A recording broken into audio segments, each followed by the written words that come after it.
estar ahí con ellos. Uh-huh. Amén. Y es para mí un gozo porque el Señor hace 9 años, en el 2010, nos llevó a Paraguay con toda la alegría y todo el entusiasmo y con muchas revoluciones, ¿verdad?, para servir al Señor. El Señor nos llamó al ministerio, nos desprendió del trabajo secular a mi esposo y a mí. Vivíamos en Monterrey, muy encarrilados en el trabajo y por no decir que muy afanados, porque esa es la palabra. Había días que mi esposo ni siquiera dormía por atender en el día un negocio y en la noche otro. Pero de ahí el Señor le llamó al ministerio a fines del 2009. Mis padres fueron testigos de toda esa vivencia, cómo fue que el Señor le llamó. Después el Señor trató en mi corazón y aquí estamos en Paraguay, en una ciudad idólatra, muy idólatra, se llama Caraguatán. En ese tiempo el Señor nos llevó a una compañía llamada Inmaculada y es hacia el interior totalmente, entre árboles, camino de tierra, mucho mosquito y con muchas adversidades. Para mí fue un reto muy grande, porque ir de la ciudad hacia la campaña, como se le dice allá, fue un choque tremendo. El guaraní para mí fue, no sé, una pared. Pero gracias, porque en Dios no hay nada que no podamos superar. No hay tropiezos, no hay nada, no hay barreras. Y fue maravilloso porque le enseñaba a los niños en castellano y ellos me contestaban en guaraní. Pero como la fe viene por el oír y el oír la palabra de Dios, los niños, ellos recibían la palabra, la gente recibía la palabra. Había personas que nos tocaban que no sabían leer, entonces regalábamos su Biblia, pero no sabían leer. Entonces, muchas cosas, hermano, que a veces ni nos imaginamos que puedan estar sucediendo. Gente que no sabe leer o que no sabe escribir. ¿Cómo le enseñas la palabra? ¿Cómo le dices, lee tu Biblia? Entonces, pero el Señor siempre nos da las herramientas para poder llegar con el Evangelio a toda esa gente que necesita de Él. Amén. Como dijo el pastor, estamos con una visión nueva. Estamos en el centro de Caraguatán y con un llamado muy especial de trabajar con la niñez. Como le decía al pastor hace unos días, hoy en día los niños no se pierden en guerras. Hablo de nuestros países, ¿verdad? Porque sabemos que hacia el otro lado sí, pero hoy en día nuestros niños se pierden de otra manera, ¿sí? Se pierden de otra manera y tenemos un llamado especial con ellos, atenderlos, darles el mensaje de salvación, sin descuidar sus papás, los tíos, los abuelos, todo, ¿verdad? Porque dice el Señor que hay que llevarle el mensaje a toda criatura y los niños no son la excepción. Dice su palabra que de ellos es el reino de los cielos. Amén. Y yo quisiera mostrar unas imágenes, hermanos, si me puede ayudar la hermana, del trabajo que se ha hecho y que se está haciendo en la actualidad. Si me puede ayudar la hermana. Puede ver ahí, usted va a poder ver. Ok. Así empezamos, hermano, nosotros el grupo de oración los días sábados. Tenemos un grupo de oración donde vivimos actualmente para que las cadenas sean rotas. Espiritualmente nosotros este terreno lo vamos a ganar de rodillas, ¿verdad? En la oración. Y esa foto que ustedes están viendo fue un día sábado, mi esposo, yo y 3 personas más. Que sí, ahí está sobre el mapa Cordillera. Tenemos un proyecto que se llama Cordillera Corazón de Paraguay, porque viendo el mapa de Paraguay, Cordillera pareciera un corazoncito en el centro del país. Entonces por eso el programa, el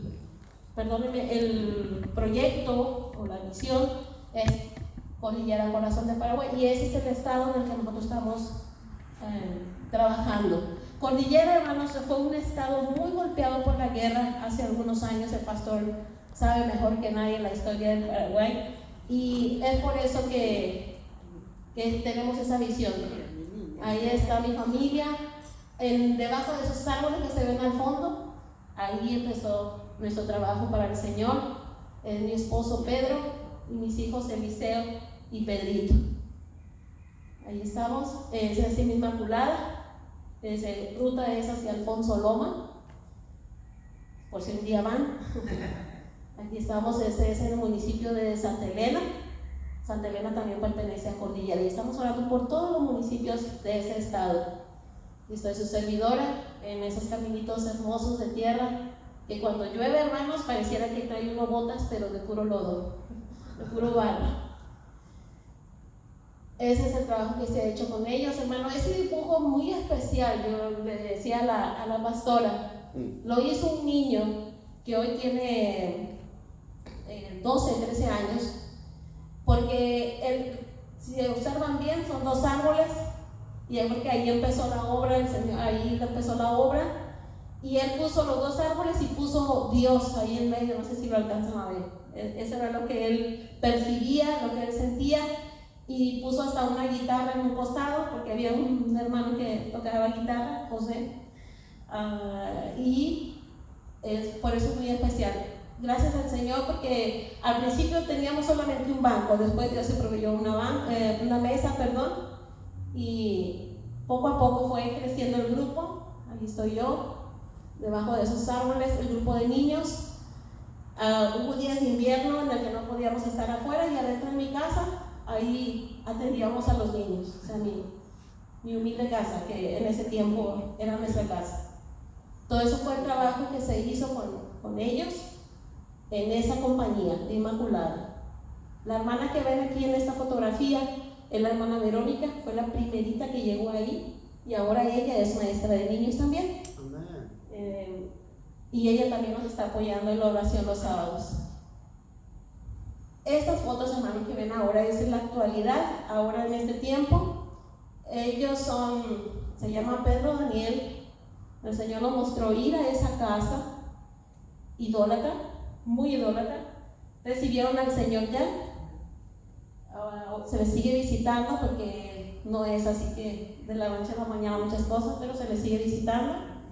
Y ella es la madre de él. Y ahí falta una señora que es la abuelita, que no salió en la foto, pero esa es una de las familias que se está visitando en la actualidad. El grupo de personas que se reúnen los sábados, ahí en ese lugar, ahí estamos, hermanos. Algo muy curioso que no mandé la foto de la pastora es de que yo tenía 4 sillas, o 4 sillas tenía porque 2 se quebraron. Y empezamos, pusimos las sillas, y el Señor nos proveyó para comprar 5 sillas más. Y las pusimos así solas y empezamos a orar por las personas que iban a ocupar esas sillas. Hermanos, hoy esas sillas ya no son suficientes. Entonces, hermanos, oren por las personas que van a ocupar estos lugares. Una buena estrategia. Porque nosotros oramos, se llenaron esas 5 y ahorita nos faltan un poco más.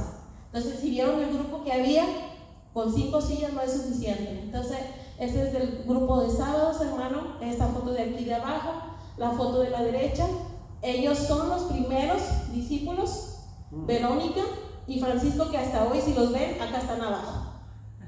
¿Sí? Esos fueron sus inicios de ellos.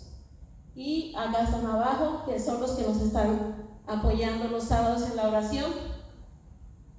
Ahí está Francisco, mi papá, que tuve el honor de que él nos acompañara en los primeros bautizos, que aquí está con nosotros. Era en pleno junio, hermano pastor, ya se imaginará, allá en junio es invierno.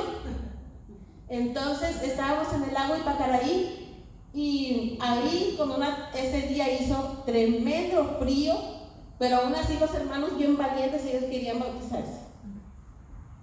Ella es otra hermana que parece que hace en el río, que no puedo pronunciar, hermano, el que está en Vaporcué, Picuabú, algo así, ese.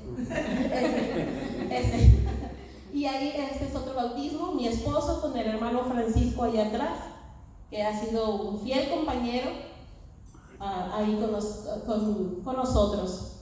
Presentación de niños, mis hermanos, ellos permanecen en el camino del Señor, están viviendo en una compañía que se llama María Auxiliadora, y han abierto su casa para que vayamos a abrir grupo para niños también, ellos. Ahí está, ese es el grupo de niños ya retirándose de su clase. Era bien hermoso, hermanos, porque ellos eran bien puntuales. Por eso a mí me encanta trabajar con los niños.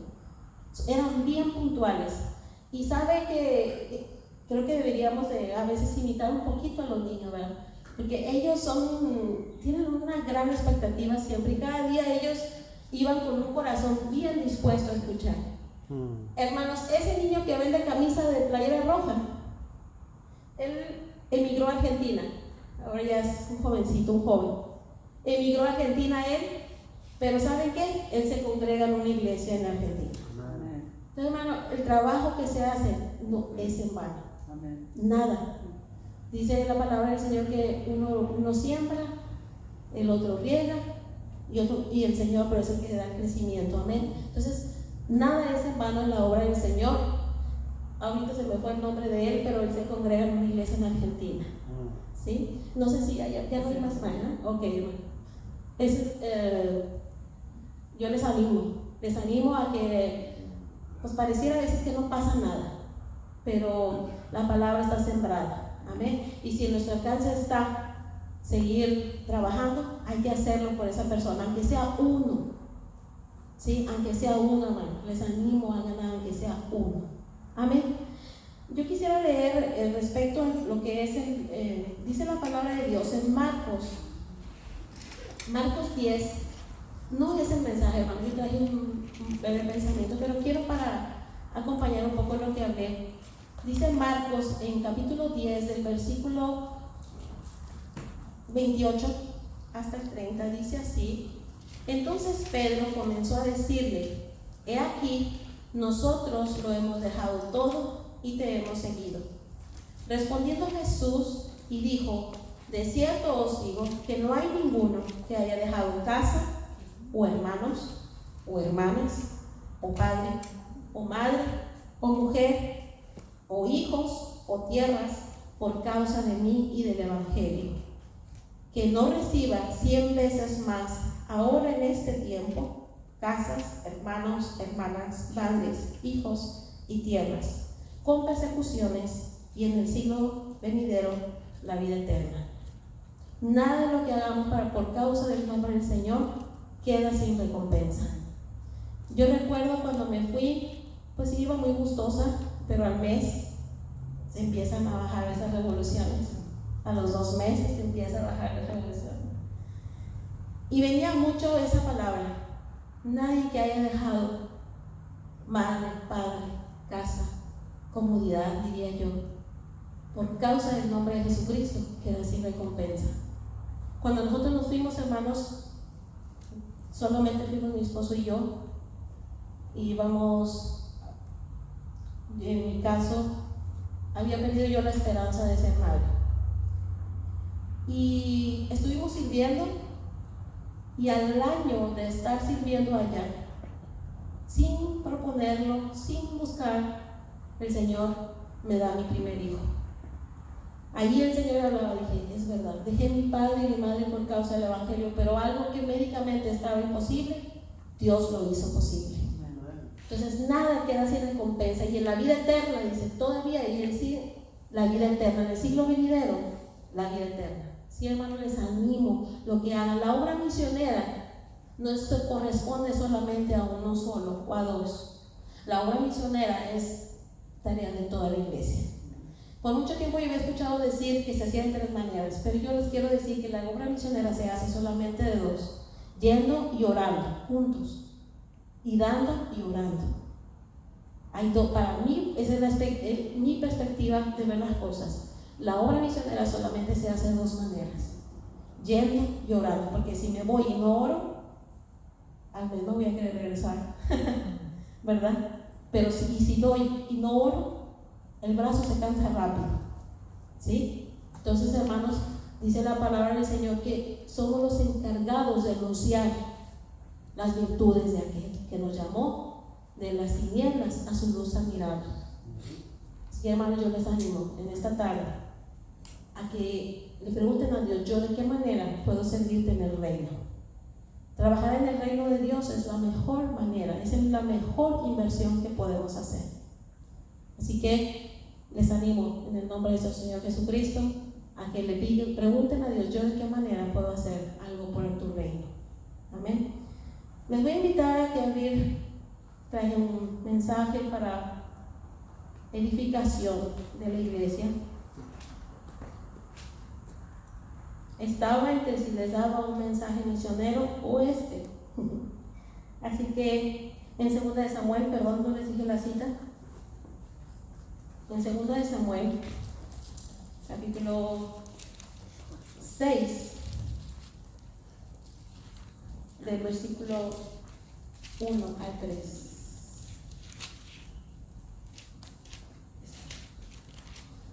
No sé cómo acostumbran leer la Biblia, si sentados o de pie, igual no. Dice la palabra del Señor en el versículo 1, ¿ya lo tienen todos? David volvió a reunir a todos los escogidos de Israel, 30,000, y se levantó David y partió de Baala de Judá con todo el pueblo que tenía consigo para hacer pasar de ahí el arca de Dios, sobre la cual era invocado el nombre de Jehová de los ejércitos que mora entre los querubines. Pusieron el arca de Dios sobre un carro nuevo y la llevaron de la casa de Abinadab, que estaban en el collado, y Uza y Ahío, hijos de Abinadab, guiaban el carro nuevo. Quiero que pensemos en estas tres cosas, hermanos, en estos 3 versículos, en 3 cosas: en David, en el arca de Dios y en el carro nuevo que menciona ahí. Cerramos nuestros ojos, hermanos. Padre, te doy gracias por este tiempo. Gracias, Dios, por la vida de tus hijos que han dispuesto este tiempo para venir a adorarte, para venir a escuchar tu palabra.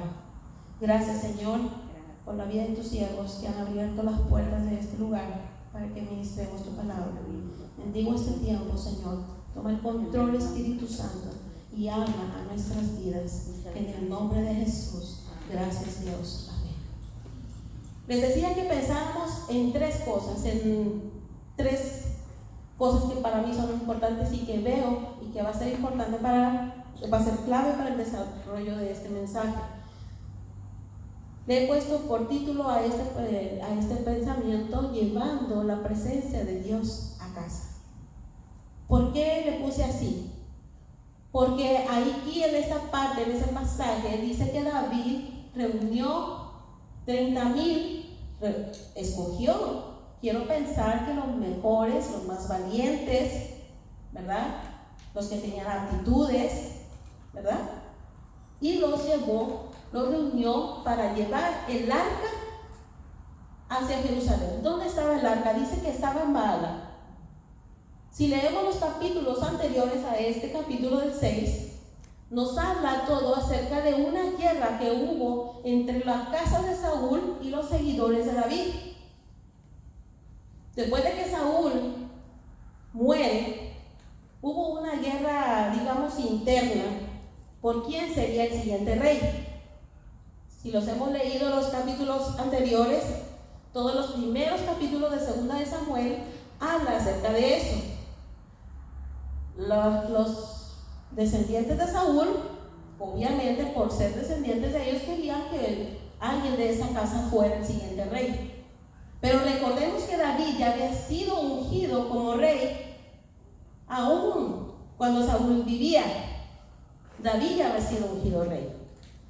Y los seguidores de David dice que la Biblia que ellos también, ¿verdad?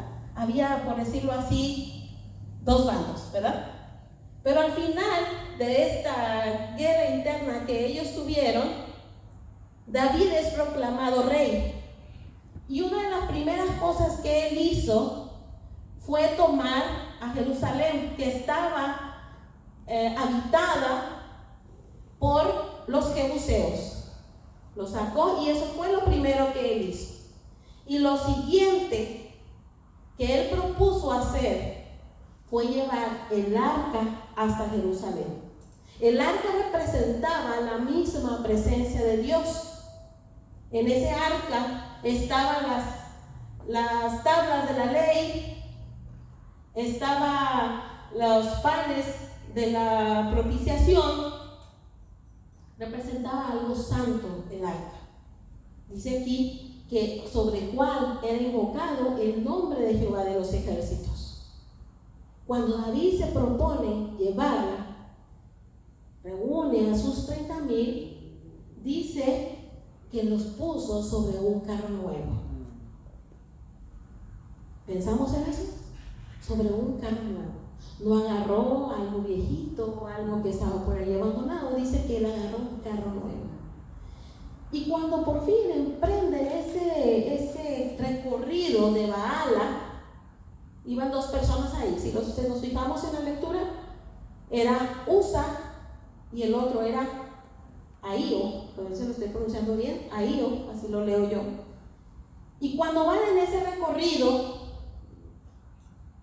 quiero pensar, hermanos, en un camino tal vez como el que yo me encuentro allá en Inmaculada, ¿verdad? Y aún en Asunción yo creo que hay caminos así también. Entonces imagínense cómo iría ese carro moviéndose. Para nada tenían esas autopistas tan hermosas que tienen acá. Ni se siente un viaje acá, ¿verdad? Un viaje de 3 horas ni se siente. Pero imagínense usted en esos caminos. Dice que el arca empezaba, los bueyes empezaban a tropezar. Y uno de ellos, Usa, tuvo esa mala idea de querer tocar el arca. Y ahí, en el instante, dice que fue herido y cayó muerto. Porque el arca era santo. Porque la presencia de Dios es santo. Amén. Amén. Amén. Es santo. Y seguramente Usa, pues, no había pedido perdón por sus pecados ese día y cayó muerto. Porque en la presencia de Dios no puede haber pecado. ¿Están de acuerdo conmigo? Amén, aleluya. Amén. Y tuvo la mala idea de tocarlo y cayó muerto. Y eso entristeció a David. Tan es así que él decidió dejar el arca. Desistió y hizo llevar el arca a casa de Obed-Edom. Y eso le llevó a David y se fue. Y eso yo quiero pensar que se fue pensando, maquinando, como dice mi papá, planeando cómo hacer para llevarla. Iba a ser imposible sin que cuánta gente iba a morir si decidían llevarlo en esas condiciones. Y en el versículo 9 dice: ¿cómo ha de venir a mí el arca de Dios? ¿Cómo ha de venir a mí el arca de Jehová? Y él pensaba, y por mientras dice que la dejó en casa de Obed-Edom. Pero sabe, hermanos, que mientras el arca estuvo en la casa de Obed-Edom, dice que su casa y todo lo que él tenía fue bendecido, porque la presencia de Dios trae bendición. Sí, no solamente a nuestra vida, a nuestra casa. Cuando dice ahí la palabra que todo fue bendecido, quiero pensar que su ganado fue bendecido, su chacra fue bendecida. Chacra, sus tierras de sembradío, porque así le decimos allá, la chacra. Su chacra fue bendecida, sus gallinas, todo lo que haya tenido, sus sirvientes recibieron bendición a causa de la presencia del arca en la casa de Obed-Edom. Dice que ahí estuvo 3 meses. 3 meses estuvo ahí el arca. Cuando llega la noticia a los oídos de David de todo aquello que estaba ocurriendo en la casa de Obed-Edom, dice que él quiso traer, yo también quiero esa bendición. Él también la quería, yo también la quiero en esta tarde. ¿Cuántos anhelan la bendición de Dios? Amén. Pero es necesario que esté en la presencia de Él en nuestra vida. Amén. Cuando David escucha las buenas nuevas, dice que le viene el aviso a David, le dice: Jehová ha bendecido la casa de Obed-Edom y todo lo que tiene a causa del arca. Entonces David fue y llevó con él, con alegría, el arca de Dios de casa de Obed-edom a la ciudad de David. Con alegría, hermanos. Y regresando un poquito, cuando él decidió llevarla, dice que danzaban, tocaban instrumentos de toda clase, arpa, salterio, y danzaban. Mientras ellos decidían llevar el arca, siempre fue con alegría, siempre fue con danza, con alabanza. Hermano, alábale a Dios, aún en la situación en la que estemos, alábale a Dios. No tenemos idea de en lo espiritual todo lo que se mueve cuando alabamos a Dios. Porque si algo el enemigo quiere, es que nos callemos. Si algo quiere el enemigo es que nos callemos, que dejemos de alabar. Mi hijo Eliseo me dice, es muy curioso y me hace preguntas del diablo. Le digo, mi amor, deja al diablo de lado, tú alábale a Dios, tú habla de Dios. Del diablo ese ya está derrotado, habla de Dios. Eso es lo que el diablo quiere, que nos callemos, que no cantemos, que nos dé flojera. Caigüe se dice en guaraní, que nos dé la flojera. Pero hermano, alábale a Dios. David dice que con alegría se propuso llevar el arca, con alegría. Amén. Sí, amén, aleluya. Cuando escucha la buena nueva, dice, Gloria a Dios. vuelve a tomar el arca, la suben a un carro nuevo, pero fíjense lo que hicieron ahora. Dice que mientras ellos avanzaban, cada 6 pasos, ellos hacían sacrificio. Con esos sacrificios, ellos expiaban sus pecados. Sabemos eso, ¿verdad? Se hacían los sacrificios para expiación de pecados. Y cuando iban en su caminar, dice que 6 pasos y hacían sacrificios hasta llegar a Jerusalén. Hermano, hermana, nosotros hoy no tenemos que estar sacrificando ningún cordero, ningún nada, porque nuestro Señor Jesucristo pagó todo el precio por nuestros pecados. Sí, amén. Le damos la gloria a Dios por eso. Amén. Gracias, Señor Jesús, por ese sacrificio que has hecho por nosotros.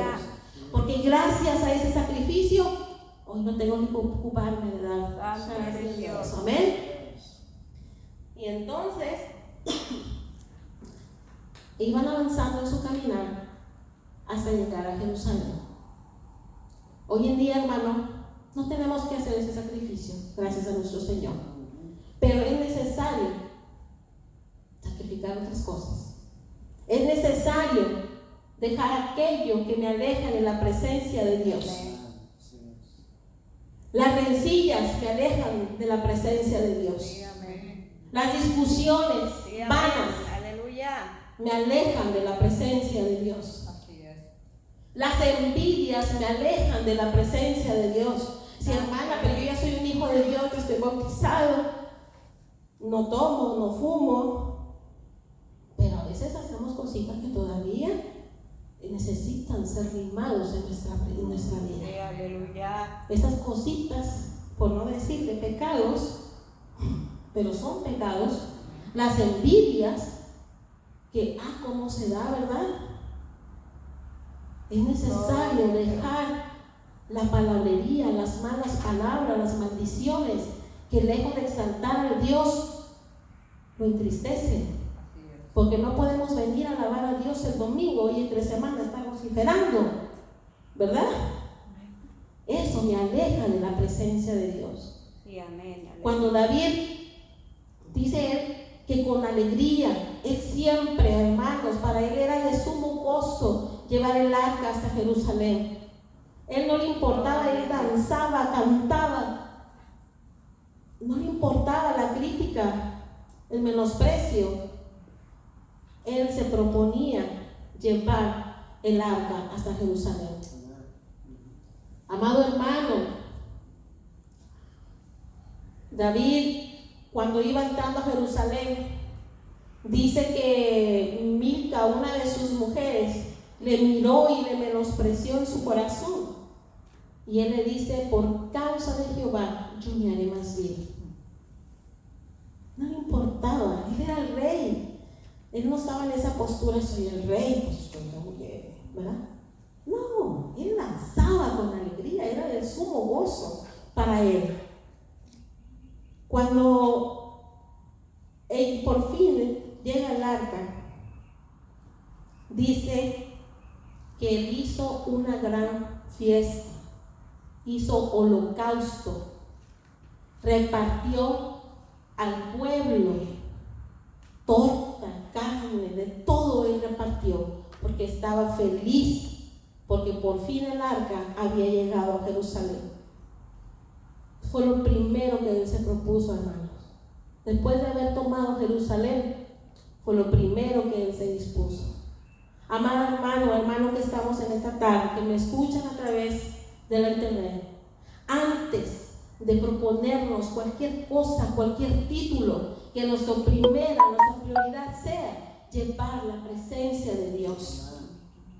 Si no, todo va a ser vano. Todo es vano. Antes David no le importó ir a ganar más territorio, conquistar otros lugares. Él quiso llevar la presencia de Dios primero. Amén, aleluya. Todo es vano si la presencia de Dios no está en nuestra vida. Señor. Todo es vano si su presencia no está en mi hogar. Todo es vano si donde yo me muevo su presencia no está conmigo. Dice que la Biblia en el Salmo 16:11 que en su presencia hay plenitud de gozo. Hermano, entonces ¿por qué estamos a veces apachurrados? ¿Por qué estamos así con una cara a veces? Si la presencia de Dios hay plenitud de gozo. En su presencia hay descanso. En su presencia hay paz. Yo hoy esta tarde, cuando recibí esa noticia que les dijo la pastora, en ese momento me inquieté y dije, me metí a bañar y dije: Señor, tú tienes el control de todo. Y al venir acá, mire, hermanos, como si nada, una paz, porque esa paz que sobrepasa todo entendimiento. ¿Anhelamos su presencia? ¿Anhelamos su presencia? Aleluya. Es necesario dejar aquello que me está impidiendo. Es necesario dejar aquello que me impide llegar a esa plenitud. Amén. A veces no le damos el tiempo que realmente hay que darle al Señor. Cuando yo les decía, piensen en tres cosas: en el carro nuevo. El carro nuevo representa muchas cosas. El carro nuevo representa lo mejor para Dios, el mejor tiempo,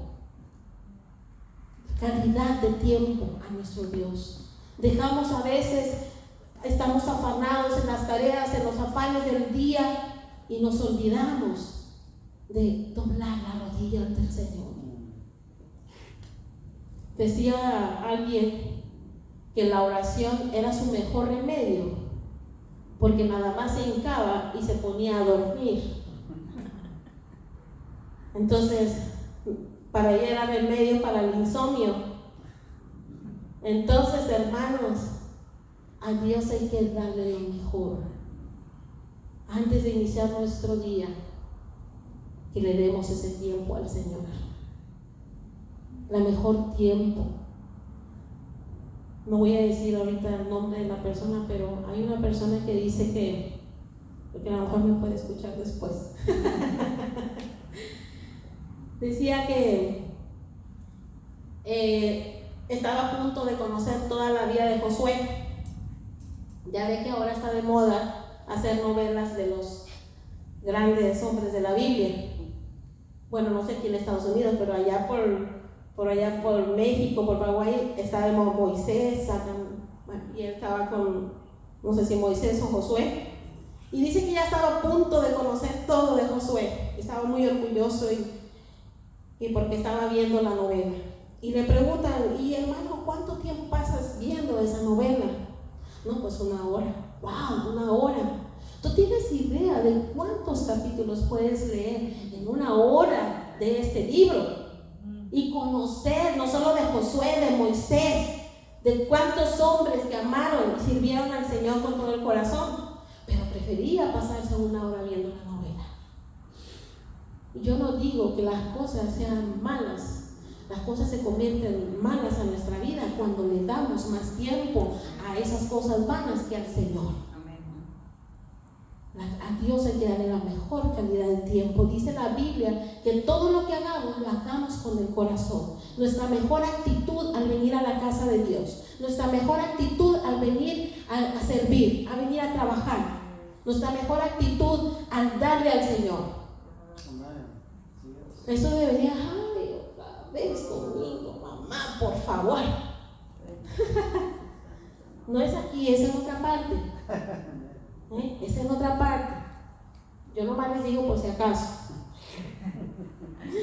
Alaben a Dios, hermano. Aleluya. Él nos ama y Él es fiel. A Dios hay que darle lo mejor.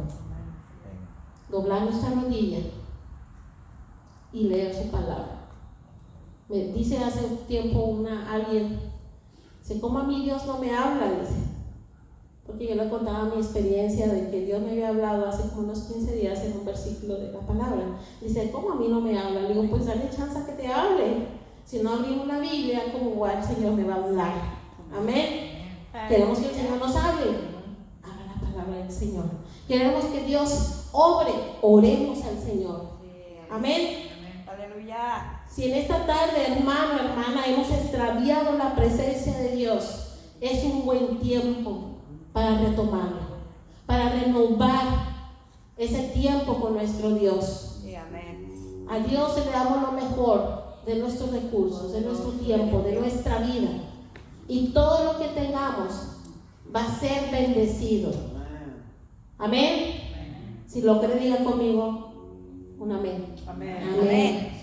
Dice Hebreos 12:1 que nos despojemos de todo pecado que nos asedia. Despojémonos de todo eso que nos hace difícil el caminar con el Señor.